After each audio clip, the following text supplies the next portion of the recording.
When I recovered the map of Khmer's couriers back in Egypt, I thought it was just another dead-end relic.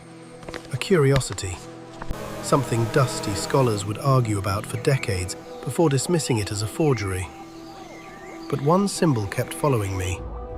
A serpent swallowing a jade sun. It appeared in places it shouldn't have existed. On trade carvings from Nubia, on the spine of a merchant ledger found in Alexandria, even faintly scratched onto the handle of a broken incense burner in a Cairo bazaar.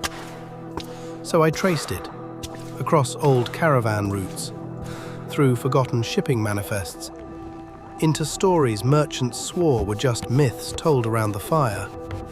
And all of it, every line, every point, every whispered hint, led me here, to Angkor Thom, to a chamber no one remembers, to a labyrinth no one has survived. I arrived in Cambodia under a sky the color of molten copper, thick with the scent of wet soil and distant monsoon clouds. The Angkor complex didn't just rise from the jungle, it loomed. The carved towers of the Bayon stared down with their serene stone faces, half swallowed by strangling fig roots thick as ancient serpents. The jungle hummed in every direction, vibrating with cicadas, hidden birds, and the crack of branches shifting under unseen claws. Even from a distance, I felt it. The pressure, the weight, the ancient presence watching from somewhere beneath the roots. It was the same sensation I had felt in abandoned tombs in Egypt, in desert fortresses buried beneath dunes. But here, it felt alive.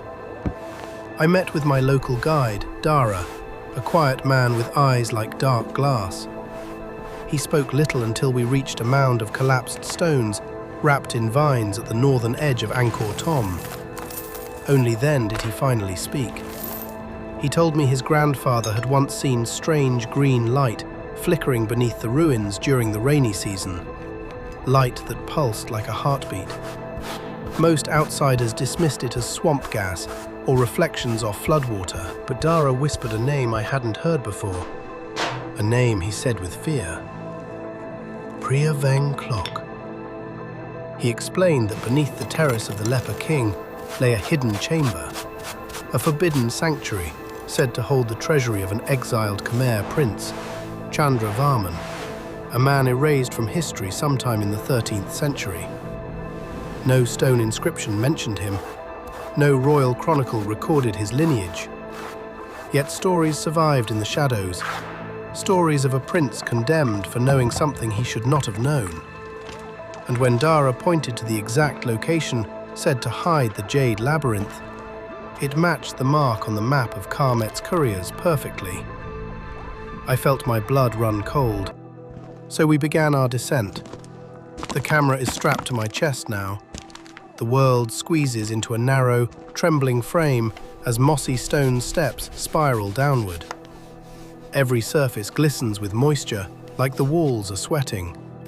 My boots echo against smoothed stone. The air is stale, heavy, untouched by wind for centuries. When I push aside a curtain of tangled roots, an archway emerges, carved with apsaras dancing gracefully. Time has softened their forms, but their hollow eyes still stare into the darkness with unsettling intent. A faint draft brushes my face. Cool, metallic, wrong. That was the moment I knew. This place wasn't just old, I whispered to myself. It was sealed with intention. Inside, the temperature drops sharply. The stone beneath my boots shifts in texture, from rough temple rock to smooth, polished slabs. Someone tended these halls long after Angkor fell. Someone cared enough to maintain it. Then, from the far darkness, I hear it. A distant, rhythmic drip, drip, drip, like droplets striking jade. We press further. Torchlight spills forward in trembling waves, painting the walls with erratic shadows. Serpent carvings spiral endlessly through the narrow corridor, winding like guardians of the underworld. Their stone scales shimmer with a faint green sheen. mineral deposits glowing dimly where moisture touches them. As I move deeper, the imagery changes. The serpents begin wrapping around human figures, warriors with spears, dancers with flowing scarves, and then prisoners with terror carved into their stone faces. Each figure is frozen mid-breath, as if trying to scream through centuries of silence. Someone carved these in fear, I mutter, and fear always leaves clues. A loose stone catches my eye. I kneel, pry it open carefully. Inside, a fragile parchment sealed in a clay tube. The ink is faded, but the script, Old Khmer, is still legible. Dara reads it with trembling breath. Walk as the serpent walks, or be swallowed by its jaws. A warning, or instructions. The corridor tightens into a claustrophobic passage, barely wide enough for my shoulders. Roots droop from above, dripping water that trails down like veins, leaking blood. My boots splash into a shallow pool. Then, click. A sound so faint it's almost imaginary, yet unmistakable. The walls shudder. Before I can react, 2 stone slabs shoot inward with terrifying speed. They're carved with fangs, jaws designed to crush anything inside. I throw myself forward. The camera scrapes stone. Mud bursts across the lens. The slabs slam together behind me with a thunderous thud, sending dust exploding into the corridor. My heartbeat roars louder than the jungle outside. I didn't come this far to be crushed by a pair of stone teeth, I breathe, wiping sweat from my jaw. A soft glow appears ahead, aquatic green, sickly, alive. When I step inside, my breath catches. The chamber walls are tiled with solid jade, each piece cut and fitted with impossible precision. Together they form a colossal serpent, twisting upward toward the ceiling, its eyes hollow and dark. At the center, atop a circular platform surrounded by a shallow pool, rests a cracked bronze chest. Despite the centuries, its edges are sharp and clean, almost modern in craftsmanship. Then something moves in the water. Not fish, not debris. Something metallic. Long, thin silver shapes drift beneath the surface. Silent, guided, deliberate. It wasn't water, I whisper. It was a warning. I toss a pebble into the pool. Instantly the silver streaks converge, spinning like a miniature cyclone. The pebble is shredded into dust. An underwater blade trap. Ancient, and still functioning flawlessly. The warning from earlier returns. Walk as the serpent walks. I study the jade mural again. The carved serpent loops in an S shape. The path is hidden in the tile pattern, raised stones shaped like scales. I step onto the first one. It wobbles, holds. Slowly, breath by breath, I follow the serpentine route. The metallic blades hum beneath the water, slicing through the current. One misstep, one tremor, and they'll carve through flesh just as easily. Minutes feel like hours. But finally, I step onto the central platform. Up close, the bronze chest is heavier than expected. Its surface is covered in ornate carvings, elephants, lotus blossoms, and a royal crest I've never seen in any Khmer record. I lift the lid carefully.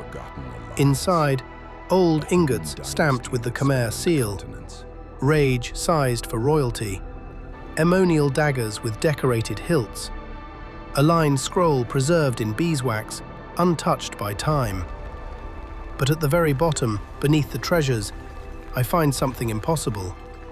A small obsidian medallion, carved with the same serpent swallowing the sun, the exact symbol from the map of Khmer's couriers. My throat tightens. This symbol again, I whisper. Egypt, Cambodia, 2 cultures with no contact, yet the same mark. Who were these couriers really serving? A global network, a forgotten alliance, a hidden dynasty operating in the shadows of empires. I slip the medallion into my pocket. That's when the chamber trembles. A grinding roar echoes through the corridor behind me. Water bursts from vents in the upper walls.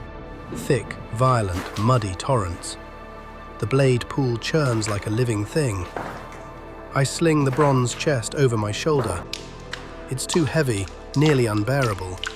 But the scroll alone could rewrite everything we know about Angkor's history. The exit is already flooding, so I do the only thing I can. I follow the serpent's path backward, but now the stones are slippery, invisible under rising water. My torch sputters, light flickering off churning metal. The chamber darkens into a green-black void. By the time I reach the entrance corridor, the water is up to my chest. Dara's voice echoes from above. A rope drops through a narrow ventilation shaft carved with Apsara dancers. The shaft is barely human-sized. "Come on!" I gasp. "Not like this! Not now!"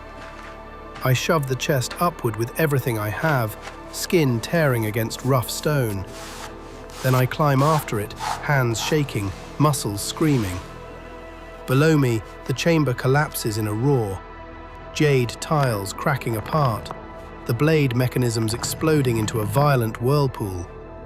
But I drag myself through the shaft and collapse onto warm earth. Sunlight floods my eyes. Humid air fills my lungs. Dragonflies buzz overhead. My hands tremble uncontrollably. Dara stares at the chest, pale and wide-eyed. "You survived Priya clock," he whispers. "No one ever has." I sit up slowly, pull the obsidian medallion from my pocket, and stare at its dark surface.